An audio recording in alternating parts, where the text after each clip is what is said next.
Can you feel it? E3 2017, bring it on. I have never been so excited for an E3 in all my life. And I want to do a quick video talking about what I think could come out, make some predictions, make some wild guesses, and hopefully get you guys excited. And of course, I'm going to be focusing mostly on Square Enix here. What could they pull out the woodwork? So I've thought about ways to break this video down. I'm going to do it by business divisions, but for anyone who doesn't know, E3, its main expo is between the 13th and 15th of June, but there's a hell of a lot of press conferences happening before that date that could really also bring other bits and pieces. The other really interesting thing is the Coliseum. This is something new being introduced to E3. It's an event that's hosted in a separate arena, the Microsoft Arena, that I think is about a minute walk from the main arena, and it is at the Coliseum that they will be hosting panels and presentations, and Square Enix are confirmed for it.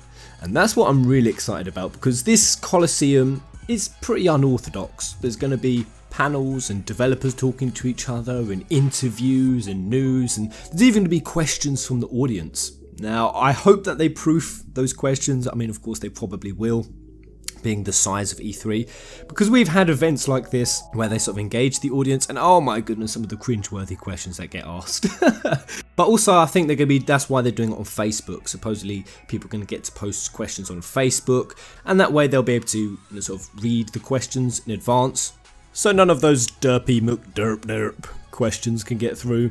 But there's going to be other stuff like people coming in just to do talks from outside of the gaming community to talk about things like the culture of gaming, the significance of gaming, the history of it. So this is the kind of thing that the Coliseum could be. It's a real wild card, and that's why I wouldn't be surprised if a lot of extra stuff slips. We've seen it where they've done these panels and these interviews across multiple gaming companies, and they've all had a habit of letting things slip out that they shouldn't. Tabata's done it in Square Enix, Nomura's even done it in Square Enix in the past. I wouldn't be surprised if other developers do it. Get really caught up in the hype of E3, accidentally letting things slip out that they shouldn't, and then having to deal with the bollocking from the boss when they get back to the office. I remember when Arnie Roth let it slip out that the FF12 remaster was happening at a concert, although I think he also said it was going to be a remake. And there's a Final Fantasy XII remake underway too, and that's coming out soon. Are you serious? It happens, and that could end up blowing the gaming news wide open if anything controversial comes out, because it just seems far less scripted. But going on to the main event, what do I think Square Enix could pull out? So going through division by division, Division 1, Kitase's division, they have been quiet for a long time. So they worked on the 13 trilogy, they worked on things like Mobius, I think they also did a bit of the 10 and 10-2 remaster. So they were quiet for quite some time, but they are now the ones doing the FF7 Remake. Oh, the remake. Yeah, needless to say, this is what I'm most excited for, and it's guaranteed a trailer at this point. Nomura said, even at the anniversary event, that he had a trailer back then, but Square Enix didn't allow him to show it. So 100% whatever he was going to show us then, we're going to see at E3 now. Now, while this might come at the 13th to 15th slot, the main slot, it could also come at the press conference slot. I spoke about this previously. Sony have a press conference slot on the 12th of June. So Sony are going to be pulling out some pretty big guns out. Other than that, I don't see much else, but going on to Division 2, Tabata's division. So FF15 and Type 0 being their latest big projects, or semi-big projects. I don't foresee much at FF15. Thinking about it, I don't think they're going to do anything in terms of hyping up their DLCs. The only thing I could possibly predict them doing is maybe something with the VR headset, because FF15 is supposed to have VR, we've not heard about that in so long. Square Enix said they're still doing it, and it's forecasted to be a real push at E3 this year. So perhaps they show a bit of 15 at one of those. Because even in Square Enix's latest annual report, they talked about VR and they said, we are still extremely interested in this domain. So if we take them by their word, perhaps there's even going to be other stuff coming out of Square Enix in the VR department this E3. Things we are not expecting. But going on to Division 3, Mr. Nomura's division. So this is where he does his Kingdom Hearts stuff. They also do a lot of the remasters and the ports. KH3, it's coming. Something's coming. I don't know what's coming. Some Kingdom Hearts fans are saying that they'll probably end up just getting a screenshot, but I think you guys are going to get a trailer. I think what's really going to be telling at E3 is depending on how they present FF7R and Kingdom Hearts 3, even if we don't get a release date for either of those titles, which I think is highly possible. That's the thing, guys, don't go to E3 expecting release dates because you will probably just be disappointed. But I think we're going to be able to just tell whether FF7R or KH3 is going to be the 2018 title, so we know that's coming out of Division 3, and honestly I'm excited. I know the KH3 trailer might be a spoiler because I've not made it through yet, but I'm still down while watching it and there's nothing you could do to stop me. But when I think about possible other ports and remasters, on the remasters front I don't think we're going to see anything. FF12 Zodiac is likely to make an appearance at E3, they'll probably show a bit off, hype it up because we're so close to its release date. But in terms of other remasters, I think because that's still going, we're not going to hear about any other remasters. But ports, oh no, that's a whole different story. I really think we could get some cheeky ports announced to us. It depends what mindset Square Enix go at E3 with. Are they going to go at this with the 30th anniversary event mindset? I'd like to think they are, because they've actually been really pushing the 30th anniversary, despite the event they held being absolutely diabolical trash. They have been pushing and advertising this a lot. I mean, I even just walked into a game the other day and I was gobsmacked to see a huge, beautifully displayed 30th anniversary. It was by no means a mediocre display, so they've really started splashing out with the 30th anniversary, and we did have rumours that part of the 30th anniversary that it was going to have the lightning, I keep going to call it the lightning trilogy, although I suppose it kind of is. In this rumour it said that FF13 was all going to be ported over to the PS4 as part of a bundle. They also said 1 to 9 on a single disc, and then there was everything to do with this crystal chest and everything that was in the collectors, and there were some other bits. So while I don't think the rumour was that valid, I do think it's valid that the 30th anniversary could get some special ports. Oh my goodness, if they did the Crisis Core one, a Crisis Core port or remaster, I would lose my spivvy. But all I will say is, regardless of what you do, oh my goodness, Shinji Hashimoto, please, if you come on stage and you go do an 8 port, for example, be very clear at the start that it's a port, because I do not want a repeat of 2014, where people thought they were going to get a 7 remake and it was a port. So just be careful, Square. That's all I'm saying. You do not want the same blowback. So yeah, just looking at those 3 main divisions there, I could really see something coming out of 1 and 3, because number 2...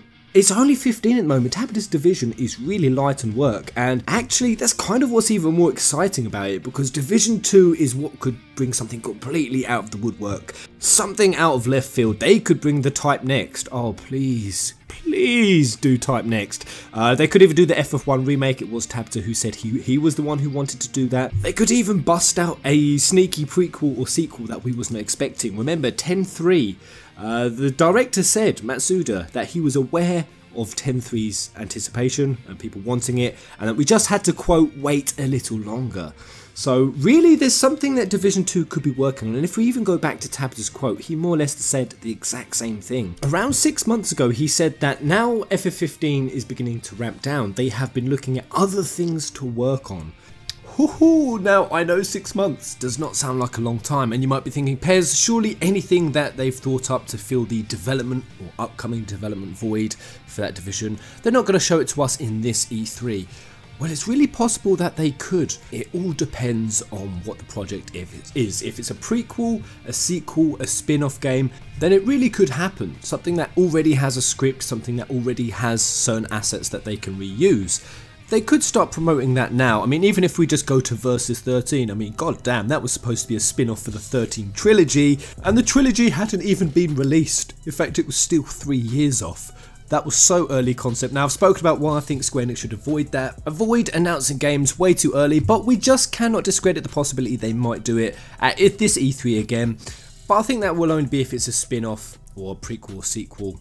But if it's FF16, then there's a behemoth chicken on a pogo sticks chance that they'll announce it this early, way too soon, way too close to another main title release. But it is going to be Division 2, I think, that are going to do FF16. Division 1 are going to be wrapped up with the 7 remake for the foreseeable future. If not a Final Fantasy game, a new IP, because I know some people are going to say, well, Tabitha did say that he was going to take a break from Final Fantasy, that he wanted to work in other IPs. Surely then it will be a new IP coming out of Division 2. I don't think so. I will talk about new IPs. I mean, it is wholly possible. but I'll talk about new IPs at the end of this video. Just because Tabata says that he wants to take a break from Final Fantasy, maybe work in some other IPs, that doesn't mean that Square Enix are going to base what they decide their entire Division 2 to do around him. That's just his personal decision. He doesn't have that much power as a director to decide what an entire division does. And he did say that he would take a break from Final Fantasy, but he didn't say it in a committed, this is what I'm going to do. Just that he was speculating it, and he did finish it off with, but I'd be happy to work on a Final Fantasy in the future. So it looks like if another Final Fantasy title does come out of Division 2, it will have new leadership, a new director for the next Final Fantasy game that comes out of Division 2, unless of course they actually do a new IP, in which case perhaps Tabata will lead that. I'm just making the prediction that there is the possibility, though it is slim and fairly far-fetched, that based on that detail, that Division 2, they're looking for work, they have that opening for a project, they have a development void that they're going to look to fill, that they do it with a prequel, sequel and or spin-off. I think they would fit quite snugly in terms of project size, and they get really carried away and show it to us at this E3 way too early, yada yada. Moving straight on, Division 4. Oh yeah, you see it, Dissidia, so run by Hazama. Division 4 are the division that do your Final Fantasy and Dragon Quest, Yatra, then Record Keeper. I would usually not expect much from these guys until they started doing Dissidia, and I think there's every chance Dissidia could appear at this E3. A lot of people have been asking me, will it appear? Do I think it could happen? Well, what I do know is that Dissidia will come to the PS4. That's absolutely guaranteed. The director is speaking about Dissidia like it's already known it's going to come to the PS4. Hazama, he just flippantly one day in an interview said many users are expecting a story for the console version, which we are of course preparing. So the console version is confirmed. Not only that, he also said that he wants to make Dissidia a global esports tournament, which you're not going to do, keeping it in the Japanese arcades, and they've already had it for 2 years. They've had it since November 2015, so do I think it could come at this E3? I think there's every possibility.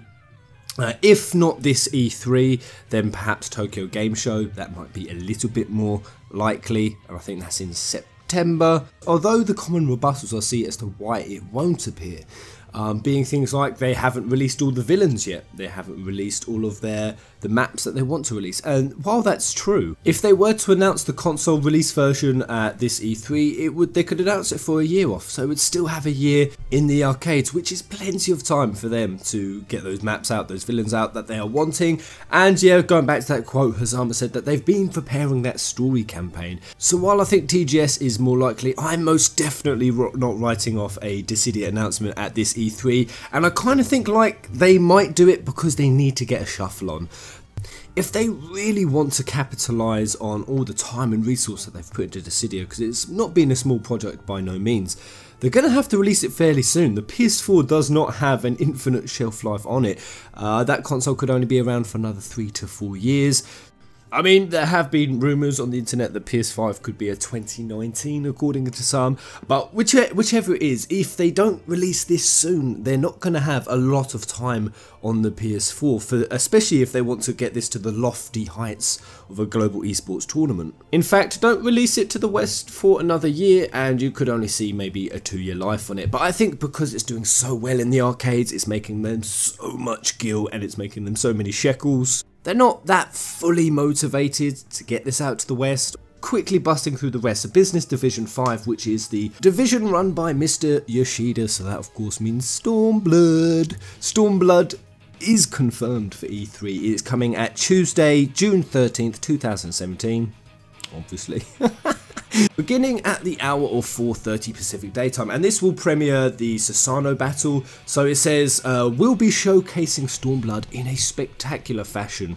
We'll premiere the Susano battle channel and attendees will defeat the new Primal, or who defeat the new Primal will be rewarded with a I Beat Susano t-shirt. So yeah, Stormblood is making a big appearance at E3. There'll even be a letter from the Producer Live at E3 section, so we'll be hosting the E3 edition of the letter from the Producer Live, where Yoshi P will use the opportunity to answer questions from the official forum. Expect a strong FF14 presence, Business Division 6 run by Miyake. Only thing coming out of that is going to be Dragon Quest XI. And of course that's on the Nintendo Switch. That'll be on the Nintendo stage most likely, rather than the Square Enix one, where, I mean, it could be either, but DQ11, it's coming out pretty soon, so they're going to really want to show that off. Division 7, which is the Shiba division, I cannot even get my head around this division. They just do really random titles that make no sense, and they do so few of them. So moving straight on to Division 8/9. As you can expect, these are your more niche games, your mobile games, and mobile games have been known to make an appearance at E3, and being that in, again, Square Enix's fiscal report, they said they're going to keep driving the mobile side of things, but not only just driving it, but driving it in the West. They specifically said how mobile was a big thing in Japan, but not really in the West, but now they're seeing an uptake in it. They're really going to try to hit the West hard with its mobile titles. Now, I know that some people are going to sigh and groan at that, and I'm kind of going to join in with that sigh and groan because I'm not into it, but hey, it's different strokes for different folks. Whatever you're into, whatever floats your boat, if people want to buy it, I'm more than cool with it, I'm chill with it. So Brave Exvius is one of the big ongoing titles that, you know, is rolled up into these divisions. Maybe they show something new for that, a new expansion, but I kind of doubt it. I highly think it will either be a new Final Fantasy game, either a new IP mobile game, something completely new, but we will definitely have something. What it could be is perhaps the Final Fantasy Dimensions 2, or Dimensions, or Legends 2, whatever you used to know it as. I really think that could make an appearance. They've been working pretty hard on this title under the table, so yeah, if they did release that, maybe I'd play my first mobile game because it looked really good. Storyline, I've heard a lot of really good things as well. And looking at the rest of the other divisions, I don't see much coming out. You know, with Star Ocean, for example, that made quite a big appearance at last year's E3 with Integrity and Faithlessness. And then finally, just looking at externals or things they might publish for. So of course we've had our new Automata, that's already out. The Marvel IP is possible we could hear something about this. You know, if it had been any other game, if Square had collabed with any other company for the first time and we'd only heard about it 6 months ago, I would have said not a flying foggy of a chance, but this is Marvel. These guys move fast. They like to pump their content out, and I think Square Enix, they're going to try to you know, kick this new partnership off to a good start. So I think perhaps we could hear something from the Marvel IP. As for other things, the Tomb Raider, will we see the next installment in Lara Croft's adventures? Well, everyone kind of thought it was because there was the whole Shadow of the Tomb Raider going around that we would hear it this year. Shadow of the Tomb Raider, for anyone who doesn't know, being the game that only came out because a Square Enix staff member on a subway in Montreal, Canada was spotted with the presentation. So it all came around from rumours. We don't know the credibility, but what we do know is pretty credible is the quote from Mega Marie, the Tomb Raider senior community manager. She actually did say this will be a quiet E3 for Lara, but we're looking forward to catching up on her new adventure later this year. So it looks like Tomb Raider will skip E3, but by later this year she probably means Gamescom 2017, which is in late August. But instead of going through all the rumour and speculation of what could come, the only other external RP that I can really think of that could show up is Lost Sphere. Now, this was a new JRPG turn-based title that they showed us from the makers of I Am Setsuna, which is Tokyo JRP Factory. We've had a trailer for that. It looked pretty good. I think they're going to show it off a bit more at this E3. Now, I know of a title a lot of people are thinking could appear, but unfortunately it won't. It's the new Life is Strange game. Life is Strange 2. It actually got confirmed by Toby Palm on the Square Enix site. We can indeed confirm that the original Life is Strange team at Don't Nod are working on a brand new Life is Strange game. We can't wait to tell you about it. The new game, however, will not be at E3 in June this year, but we'll be watching the show alongside you and wish everyone good luck. And that's pretty much the lot. I mean, outside of that, anything else is just really far-fetched speculation or just simply not going to happen. So this E3 is really exciting in the fact that there's a lot of unknown. I know FF7R and Kingdom Hearts 3 are huge titles, but of course that's not going to be the bulk of their E3. When we look at Square Enix's games that they showed off in E3 2016, there was a hell of a lot there. There was FF15, a bit of FF14, not as much as what we're likely to have this year, but that was also there.